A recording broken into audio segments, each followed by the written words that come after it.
어머니를 위한 성경 문화 이야기, 고엘 이야기. 이스라엘의 가정의 형태는 유목민 생활에 큰 영향을 받습니다. 유목민들은 험난한 자연 환경과 외부의 위협에 늘 노출되어 있었습니다. 유목민들은 남성들의 힘에 안전을 맡기게 되었고, 이는 그들의 권위 강화로 이어집니다. 이러한 이유로 이스라엘 가정은 북의 사회를 형성하게 되었습니다. 이스라엘 가정에 있어서 아버지들의 권리는 아주 막강했습니다. 그들은 자녀들에 대한 정권을 소유했으며, 심한 경우 가족 구성원들에 대한 생명과 죽음까지도 주관할 수 있었습니다. 여인들은 결혼했을 때 남편을 주인이라고 불렀습니다.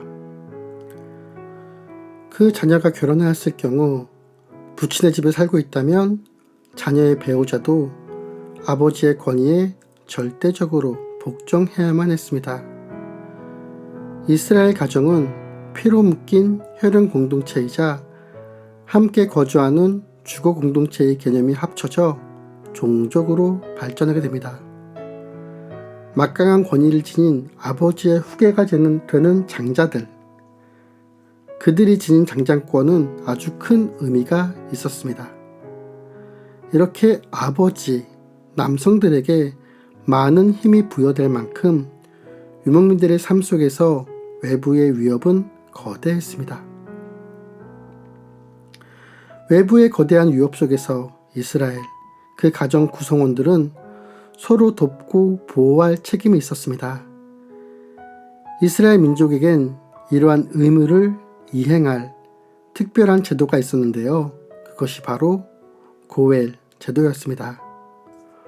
고엘이라는 말의 어근은 다시 사다, 반환을 요구하다, 보호하다라는 의미를 지니고 있습니다.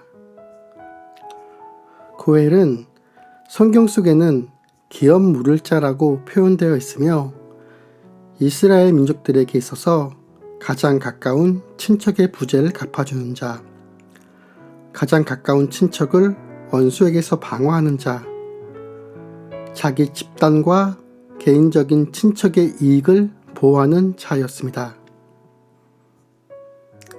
예를 들어 이스라엘 사람 중 한 명이 빚을 지게 되어 다른 이의 노예가 되었다면 가장 가까운 친척 중 한 명이 그를 다시 사올 의무가 있었습니다.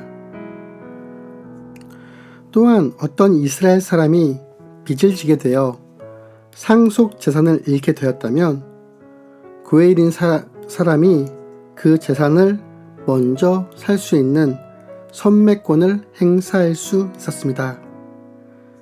이스라엘 민족에게 있어서 가족이 속한 그 재산이 외부로 매각되지 않는 것이 더욱 중요했기 때문입니다.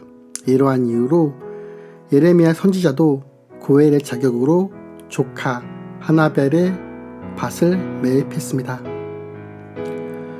고엘의 권리는 친척의 서열에 따라 행사가 되었으며, 그 서열은 친삼촌의 아들, 그리고 그 다음에 친척들에 의해 권리가 주어졌습니다. 고엘의 권리는 포기가 가능했습니다. 고엘은 자기 자신이 그 권리를 포기함으로 의무의 면제가 가능했습니다.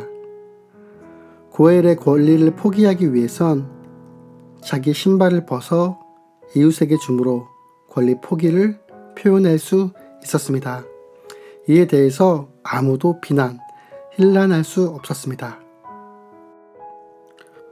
고엘에게 주어진 중요한 의무 중 하나는 피해 보복이었습니다. 고엘은 친척의 유혈, 피에 대하여 피를 흘리게 한 자의 죽음을 통해 갚아 주어야 했습니다.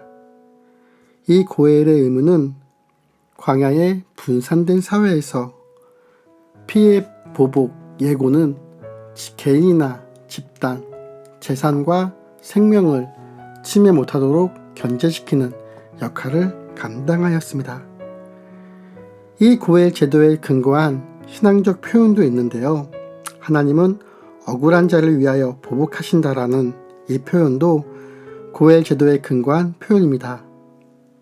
욥기, 시편, 예레미야 등에서도 고엘의 개념이 나타나 있습니다. 또한 이사야서에서도 고엘의 개념이 많이 등장합니다. 성경 문화 이야기는 어머니들의 성경 읽기를 돕기 위해 만들어집니다.